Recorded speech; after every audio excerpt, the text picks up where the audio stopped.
ഇത് മാസ് മോട്ടോഴ്സിൽ നിന്നാണ് Honda deo BS6 model വണ്ടിയാണ് നമ്മൾ വർക്കിന് കയറ്റിയിട്ടുണ്ട്. നമുക്ക് നിലവിലത് പറഞ്ഞിരിക്കുന്ന വർക്ക് എന്ന് പറഞ്ഞാൽ ആക്സിലേറ്റർ കൊടുക്കുന്ന സമയത്ത് ബാക്ക് സൈഡിൽ നിന്ന് ഒരു സൗണ്ട് വ്യത്യാസം പറയുന്നുണ്ട്.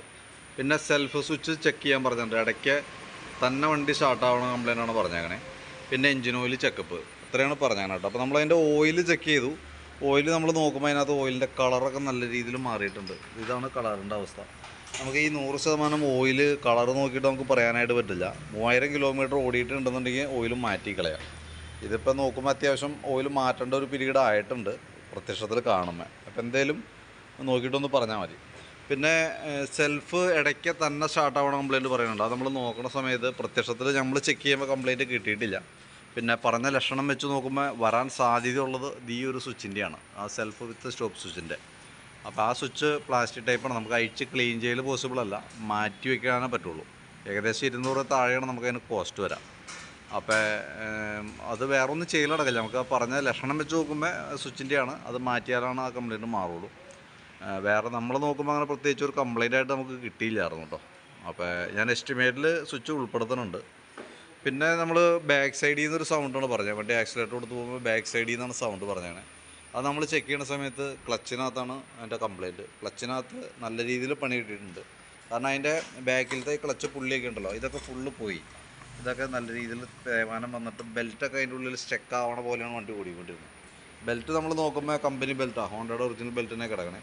പക്ഷേ അതിൻ്റെ സെൻറ്റർ ഭാഗം നോക്കുമ്പോൾ മൊത്തം പൊട്ടിയിരിക്കണം കേട്ടോ. കാരണം ഓവർ ലോഡ് എടുത്താണ് വണ്ടി. ആ പുള്ളി ടൈറ്റ് ആകുമ്പോൾ ലോഡ് കൂടുതലായിട്ട് വരും. അതിൻ്റേതായിട്ടുള്ളൊരു പ്രോബ്ലം ബെൽറ്റുമേയും കാണിച്ചിട്ടുണ്ട്. അപ്പോൾ ബെൽറ്റ് മാറ്റേണ്ടതായിട്ട് വരും. അതുപോലെ തന്നെ CVT ക്ലച്ചിൻ്റെ മെയിൻ ഒരു പാർട്ടാണ് വേരിയേറ്റർ ബോഡി, റോളർ, കാര്യങ്ങളൊക്കെ. ഇതെല്ലാം തന്നെ തേയ്മാനത്തിലേക്ക് ആയിട്ടുണ്ട്. ഇതിനകത്ത് മെയിനായിട്ട് നമ്മൾ ചെയ്യേണ്ട കേസ് എന്ന് വെച്ചാൽ, സ്കൂട്ടർ ടൈപ്പ് വണ്ടികളാകുമ്പോൾ അതിൻ്റെ ക്ലച്ച് സൈഡ് എന്ന് പറയുമ്പോൾ CVT ക്ലച്ചാണ് കോമൺ ആയിട്ട് വരാം. അത് നമ്മൾ മാനുവലായിട്ട് തന്നെ അഴിച്ചടക്കി ചെക്ക് ചെയ്ത് ഗ്രീസ് ചെയ്ത് പോകണം. ഇത് എനിക്ക് തോന്നുന്നു ഗ്രീസിങ് ഒക്കെ ഒരുപാട് വൈകി പോയിട്ടുണ്ട്.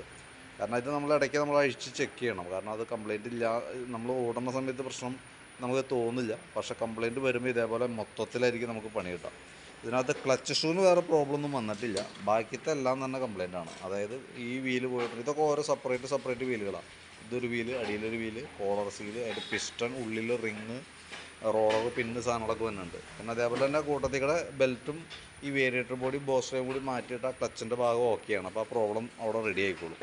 ഇപ്പോൾ നമ്മൾ പുതിയത് ഇട്ടാൽ പോലും നിങ്ങളെന്താ ചെയ്യേണ്ടതെന്ന് വെച്ചാൽ, നമുക്ക് ശരിക്കും സാധാരണ പീരിയോഡിക് സർവീസ് പറഞ്ഞാൽ 4 മാസം കൂടുമ്പോഴാണ്. 4 മാസത്തിലൊരിക്കൽ ജനറലായിട്ടുള്ള സർവീസാണ് പറയണമെന്നുണ്ടെങ്കിൽ നിങ്ങളൊന്നും പറയണ്ട, ജനറൽ സർവീസ് മാത്രം പറഞ്ഞാൽ മതി. അതിനകത്ത് നമ്മൾ ഫുള്ള് ചെക്ക് ചെയ്ത് പോകും. ഇതൊക്കെ അഴിച്ച് നോക്കിയിട്ട് ആവശ്യമെങ്കിൽ ഗ്രീസിങ് ഒക്കെ കൂട്ടത്തിൽ തന്നെ നടത്തി വിടും. ജനറലായിട്ടാണ് സർവീസ് പറയണമെന്നുണ്ടെങ്കിൽ.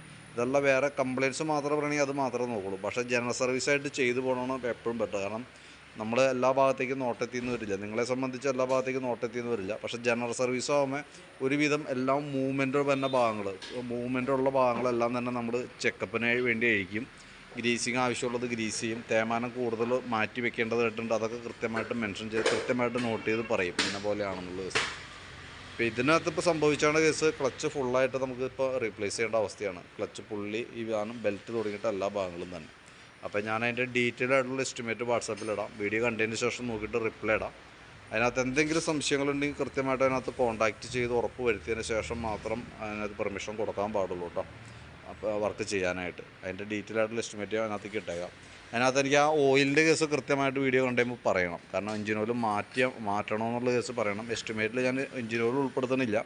കാരണം അതിനകത്ത് ലെവൽ കുറവോ കാര്യങ്ങളൊന്നുമില്ല, കളറ് മാത്രം നല്ല രീതിയിൽ മാറിയിട്ടുണ്ട്. അപ്പോൾ എഞ്ചിൻ ഓയിൽ ഉൾപ്പെടുത്തുന്നില്ല.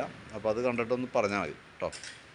ഇപ്പോൾ ഡീറ്റെയിൽ എസ്റ്റിമേറ്റ് വാട്സാപ്പിലേക്ക് ഇട്ടേക്കാം, നോക്കിയിട്ട് റിപ്ലൈ ഇടാം. പിന്നെ ഈ ബാക്ക് ടയറൊക്കെ ഫുള്ള് തീർന്നാണ് നിൽക്കണം കേട്ടോ. അതൊക്കെ ഒന്ന് ശ്രദ്ധിച്ചോളാം. കാരണം ഇപ്പോൾ ഇടുന്ന സമയത്ത് MRFൻ്റെ തന്നെ ഇടാം. MRF സാപ്പർ തന്നെ ഇടണമാണ് കുറേ കൂടി നല്ലത്. MRFിൽ ഇല്ലെങ്കിൽ അപ്പോൾ ഇടാം കേട്ടോ. അതായിരിക്കും കുറച്ചുകൂടി ബെറ്റർ.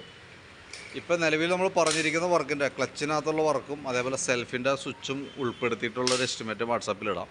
വീഡിയോ കണ്ടതിന് ശേഷം നോക്കിയിട്ട് റിപ്ലൈ ഇടാം. കാരണം റിപ്ലൈ കിട്ടിയാലാണ് ഇനി ഞങ്ങൾക്ക് വർക്ക് കണ്ടിന്യൂ ചെയ്യാനായിട്ട് പറ്റുള്ളൂ. ഓക്കെ.